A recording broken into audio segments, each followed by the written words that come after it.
Hello दोस्तों, नमस्कार।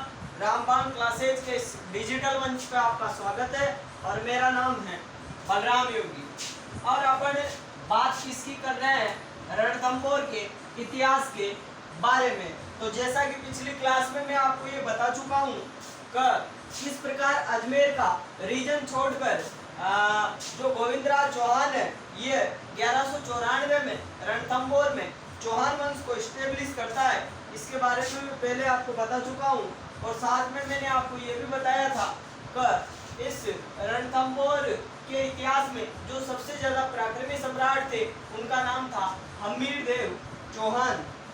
तो आज अपन उसी क्रम में आगे की बात करेंगे और अब अपन पढ़ने वाले हैं जो झाइन का युद्ध हुआ था 1291 को।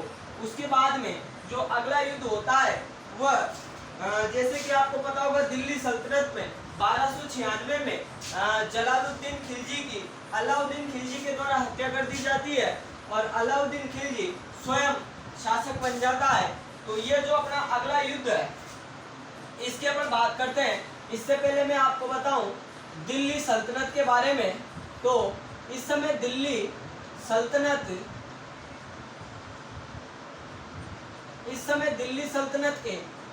सल्तनत के शासकों में अगर अपन देखें तो इस समय वंश कौन सा था? इस समय चल रहा था खिलजी वंश। और खिलजी वंश का मैंने आपको समय भी बताया है और समय आपको बताया था 1290 से 1320 तक।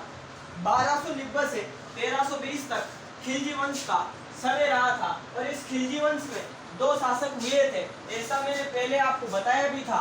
एक शासक था जिसका नाम था जलालुद्दीन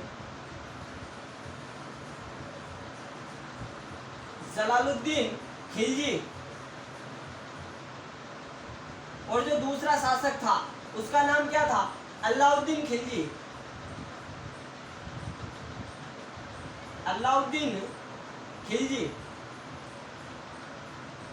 खिलजी वंश के दो शासक थे, एक का नाम जलालुद्दीन खिलजी और दूसरे का नाम अलाउद्दीन खिलजी।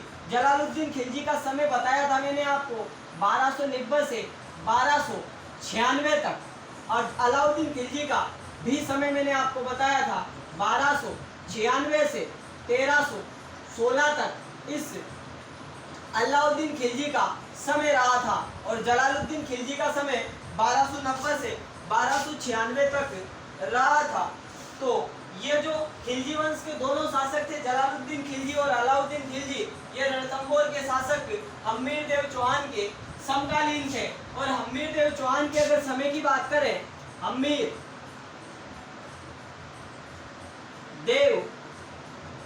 चौहान, तो हम्मीरदेव चौहान का समय था 1282 से 1301 तक। तो यह हम्मीरदेव चौहान का लगभग समय था 1282 से 1301 तक। तो रणथंभौर के जो हम्मीरदेव चौहान थे ये खिलजी वंश के दो शासक जलालुद्दीन खिलजी और अलाउद्दीन खिलजी के समकालीन थे। तो मैंने आपको ये पहले बताया भी था, झाइन का युद्ध हुआ था जलालुद्दीन खिलजी और हम्मीरदेव चौहान के बीच में। और इस युद्ध में, झाइन के युद्ध में हम्मीरदेव चौहान विजयी रहते हैं और जलालुद्दीन खिलजी द्वारा ऐसा बोला जाता है कि मैं रणथंभौर जैसे 10 किलो को मुसलमान के सैनिक के सिर के बाल के बराबर भी नहीं समझता। और ये जलालुद्दीन खिलजी वापस कहाँ पे आ जाता है? दिल्ली आ जाता है। तो फिर दिल्ली सल्तनत में आगे होता क्या है? ये अलाउद्दीन खिलजी इस जलालुद्दीन खिलजी की क्या कर देता है? हत्या कर देता है। और हत्या करने के पश्चात ये स्वयं अपने आप को शासक घोषित कर देता है। कहने का मतलब अब दिल्ली सल्तनत का शासक कौन बन चुका था? अब बन चुका था दिल्ली सल्तनत का शासक अलाउद्दीन खिलजी, क्योंकि 1296 में इसकी हत्या कर दी जाती है जलालुद्दीन खिलजी की। किसके द्वारा? अलाउद्दीन खिलजी के द्वारा। तो अब अपन एक युद्ध के बारे में पढ़ने वाले हैं और युद्ध के बारे में बात करें तो युद्ध का नाम है हिंदुवाट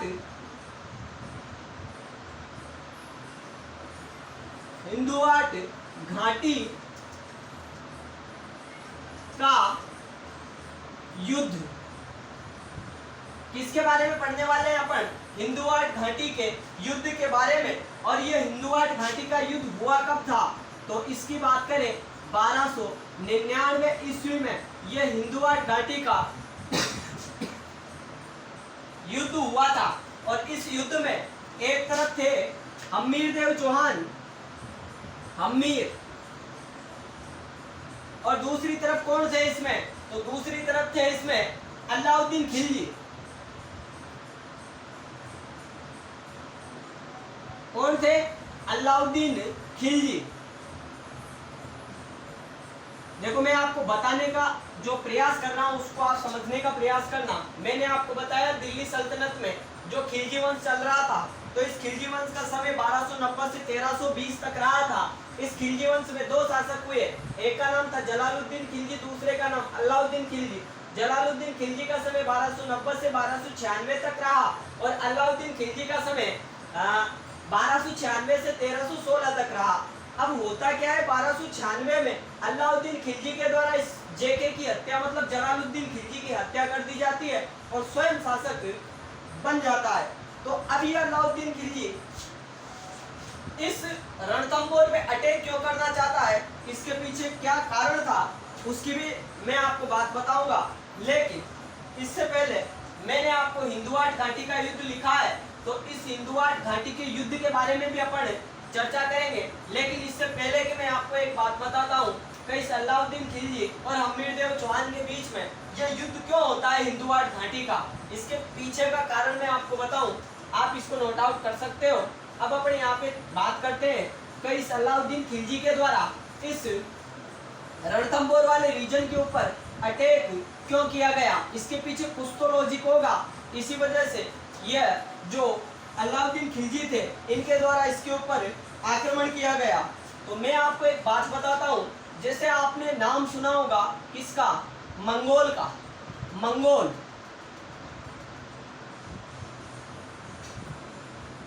जहाँ का चंगेज खान था। वैसे अपन जब भारत के इतिहास के बारे में पढ़ते हैं तो उस समय अपन को ये जो मंगोल थे, ये मंगोल जो चंगेज खान थे, वो चंगेज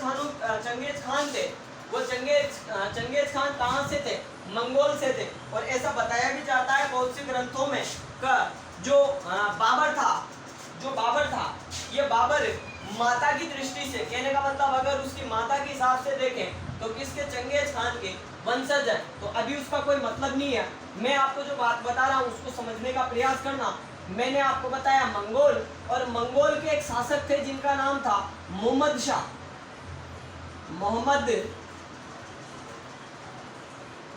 कौन था, मोहम्मद शाह।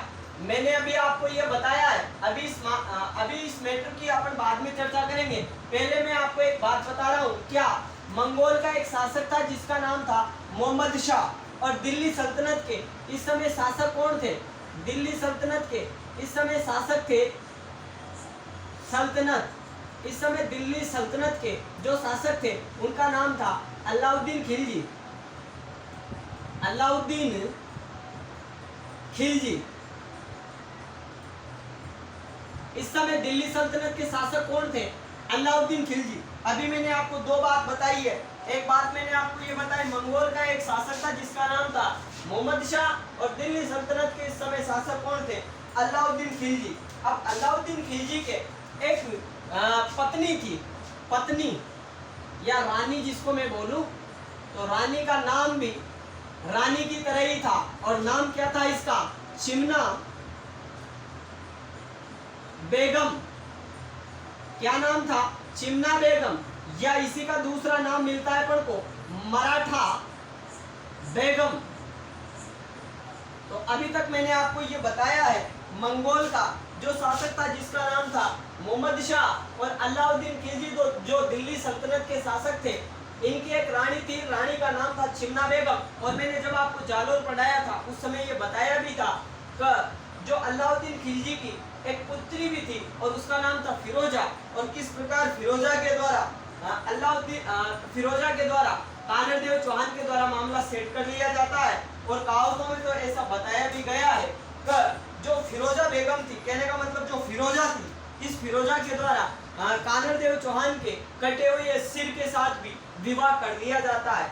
तो देखो इनकी फैमिली अलाउद्दीन खिलजी की बेटी का मामला किसके साथ, जालोर के कानरदेव चौहान के साथ, जालोर के जो कानरदेव चौहान के पुत्र थे विरमदेव उनके साथ सेट हो रखा था।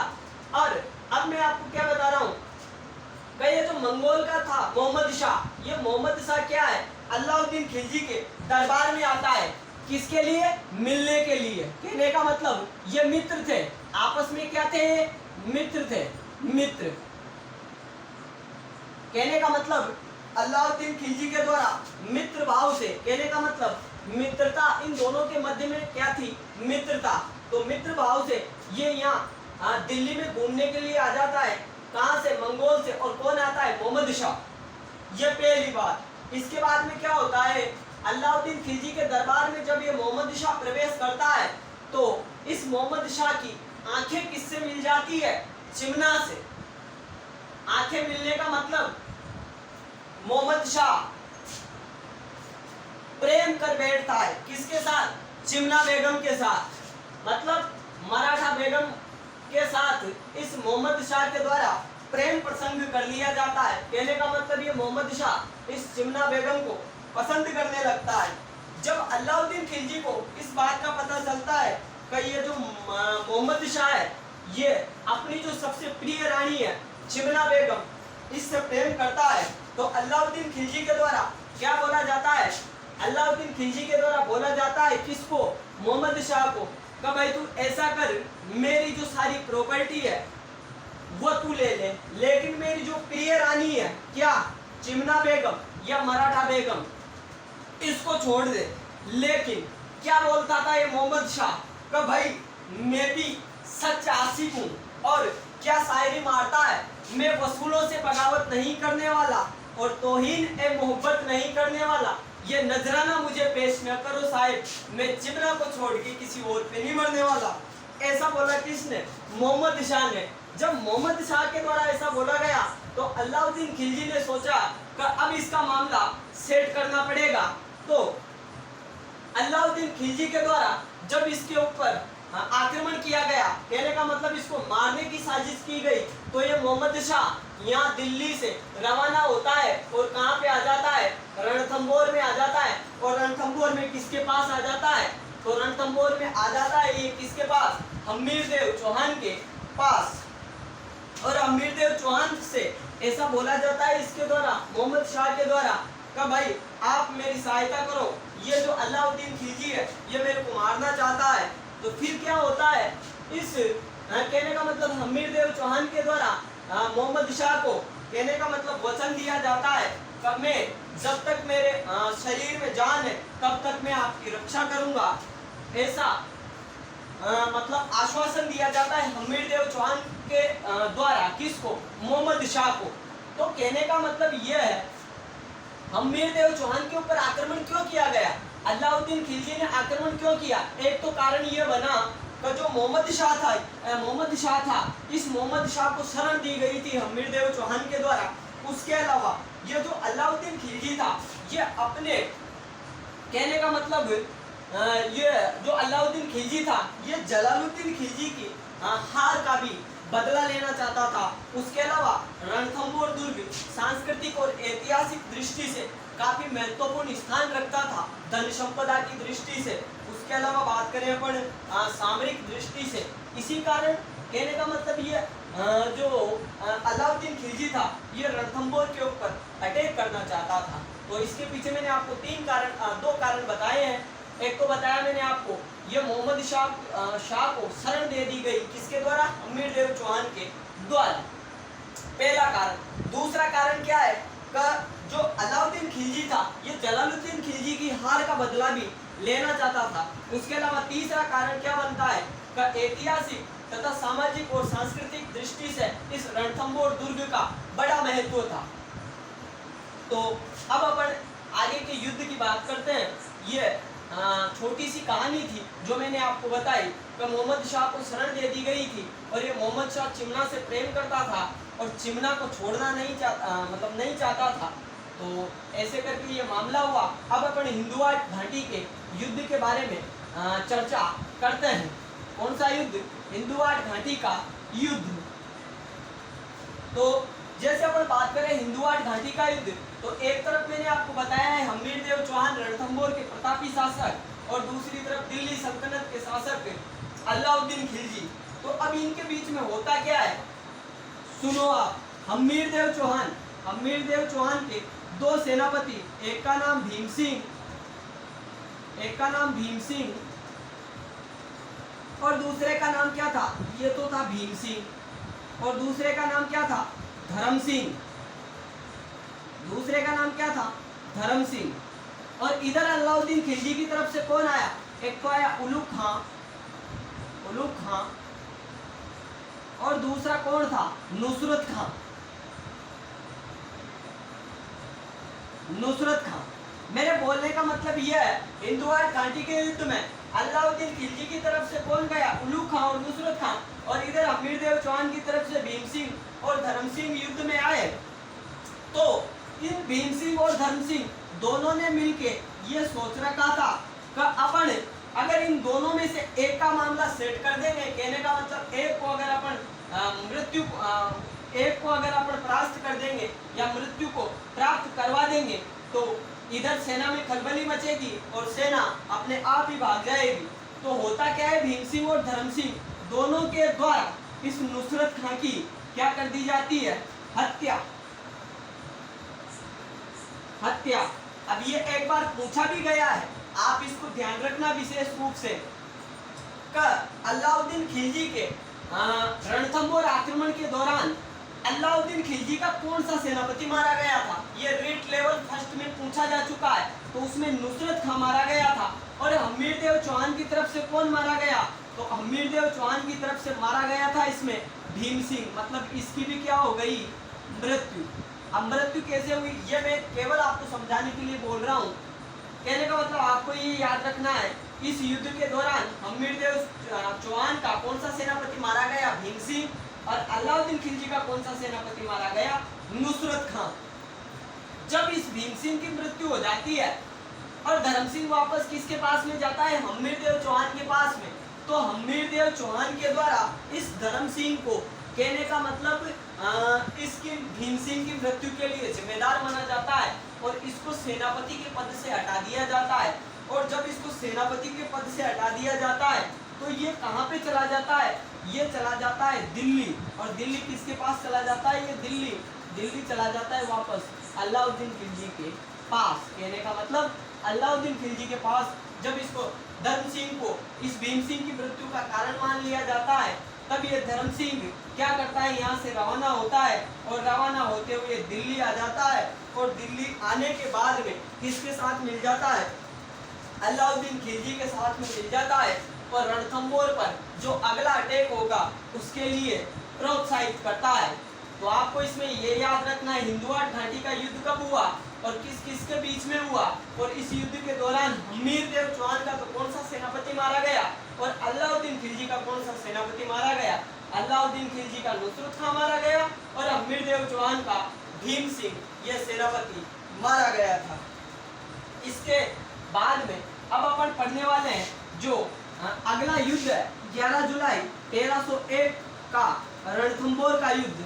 इस युद्ध की अपन चर्चा करेंगे, फिर आगे इसकी और जो भी विशेषताएं हैं उनके बारे में बात करेंगे। अगला युद्ध कब हुआ, 11 जुलाई 1301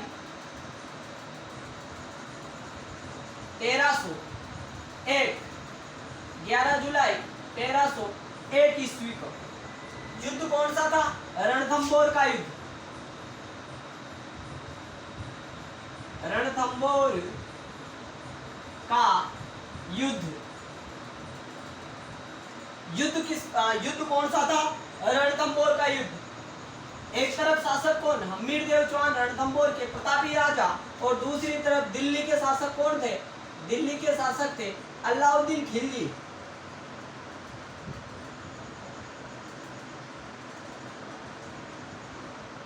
अलाउद्दीन खिलजी।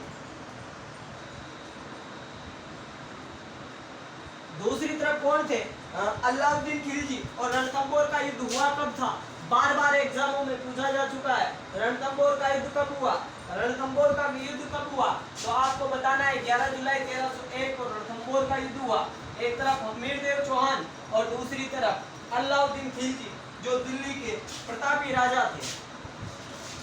तो अब अपन बात करें हमीरदेव चौहान, तो हमीरदेव चौहान की पत्नी का नाम वैसे मैं पहले आपको बता भी चुका हूं, क्या नाम था? रंगा देवी। रंगा देवी, ठीक है। उसके अलावा बात करें अपन इनके सेनापतियों की, हमीर के सेनापति कौन कौन थे इस युद्ध में? सेनापतियों की बात करें, सेनापति तो सेनापति थे इसमें, एक का नाम था रतिपाल, एक का नाम था रतिपाल और दूसरे का नाम था रणमल। दो सेनापति थे इसमें हमीरदेव चौहान के, एक का नाम रतिपाल और दूसरे का नाम रणमल। तो अलाउद्दीन खिलजी के द्वारा 11 जुलाई 1301 ईस्वी को रणथंभौर पर अटैक किया जाता है और ये अलाउद्दीन खिलजी आता है यहाँ पे क्या? आक्रमण करने के लिए, लेकिन काफी समय हो जाता है और ये रणथंभौर दुर्ग को भेद नहीं पाता है। तो फिर क्या करता है ये अलाउद्दीन खिलजी? ये जो दोनों सेनापति थे रतिपाल और रणमल, इन दोनों को क्या दे दिया जाता है? लालच। इन दोनों को क्या दे दिया जाता है? लालच।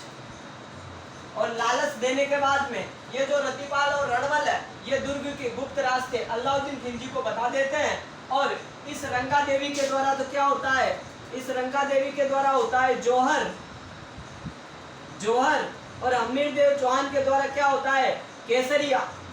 कहने का मतलब मैं आपको समझाऊंगा केसरिया क्या होता है और जौहर क्या होता है। तो जौहर का अर्थ होता है जब औरतें अपने सतीत्व की रक्षा के लिए या अपने मतलब अपने सतीत्व की रक्षा के लिए या मान मर्यादा के लिए अग्निकुंड में कूदकर आत्महत्या कर लेती थी, तो उस प्रथा को जौहर प्रथा के नाम से जाना जाता था। और केसरिया का मतलब होता है जब राजपूत वीरों को युद्ध में जब जीतने की मतलब आशा समाप्त हो जाती थी, तो उस समय ये केसरिया रंग की पगड़ी अपने सिर पर धारण कर लेते थे और लड़ते हुए वीर गति को प्राप्त हो जाते थे। और केसरिया और जौहर इन दोनों के मिलने से क्या होता है? जब ये दोनों मिल जाते हैं केसरिया और जौहर, तो क्या बनता है?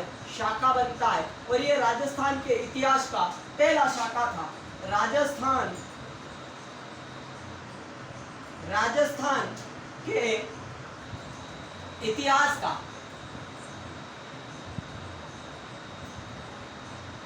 प्रथम शाखा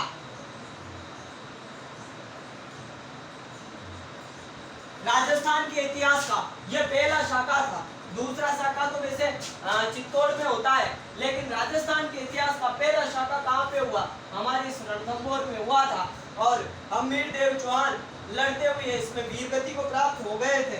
और हमीरदेव चौहान के लिए एक पंक्ति भी आती है, सिंह सबन सत्पुरुष वचन कदली फलत इकबार तिरिया तेल हमीर हट चढ़े न दूजी बार। जिस प्रकार केले का जो वृक्ष होता है उसके एक बार ही फल आता है, जिस प्रकार जो लड़कियां होती है उनको लड़कियां होती है शादी के दौरान जब उन पर तेल मतलब एक ही बार तेल चढ़ाया जा सकता है, उसी प्रकार यह जो रणथंभौर का हमीरदेव चौहान था, अगर इसने एक बार कमिटमेंट कर ली तो फिर ये अपने आप की भी नहीं सुनता था। इस कहने का मतलब कहावत को सिद्ध करते हुए ये अपने प्राणों की आहुति दे देते हैं। तो ये बताया मैंने आपको, रणथंभौर का युद्ध 11 जुलाई 1301 को हुआ। एक तरफ हमीरदेव चौहान और इनकी पत्नी रंगा देवी, सेनापति रतिपाल, रणमल, ये सेनापतियों के नाम आपको याद रखने हैं क्योंकि कभी कभी ये भी पूछ लिए जाते हैं। इधर दिल्ली के शासक अलाउद्दीन खिलजी, जब इनके द्वारा काफी लंबे समय तक घेराव किया जाता है तो क्या है मतलब ये जीत नहीं पाता है, और जब इसके द्वारा अलाउद्दीन खिलजी के द्वारा रतिपाल और रणमल को लालच दे दिया जाता है तो ये दुर्ग के गुप्त रास्ते इस अलाउद्दीन खिलजी को बता देते हैं और फिर इस प्रकार इन दोनों के बीच में युद्ध होता है।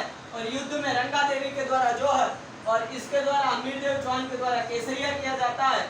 और इस प्रकार राजस्थान के इतिहास का यह पहला शाखा होता है। इससे आगे की जो भी कहने का मतलब बची हुई बातें हैं उनकी चर्चा करेंगे अपन अगली क्लास में। आज की क्लास आज की क्लास आपको कैसी लगी कमेंट बॉक्स में बताना ना भूलें, और आप लोग ज़्यादा से ज़्यादा इस चैनल को सब्सक्राइब करना और अपने दोस्तों के साथ में शेयर करना। आज की क्लास और अभी के लिए इतना ही। धन्यवाद। आपका दिन शुभ हो।